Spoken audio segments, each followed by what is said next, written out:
I was not born in Pearl Harbor, but everybody knows Pearl Harbor.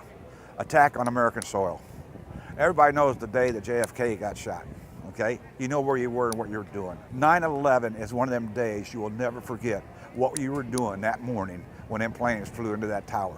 You'll know exactly where you were, exactly what you're doing, and you'll take it to the grave with you. Now, therefore, I, Greg Brudnicki, by the virtue of the authority vested in me as the mayor of the city of Panama City, Florida, do hereby proclaim September 11th, 2016 as a day to remember throughout the city of Panama City, and encourage all citizens to join me in honoring the memory of the innocent victims and to never, never forget. Thank you. It's been 15 years. We almost got a generation that doesn't know what that attack was.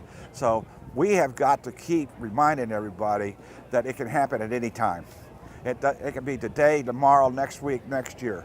But we have people out there that really want to do harm to us.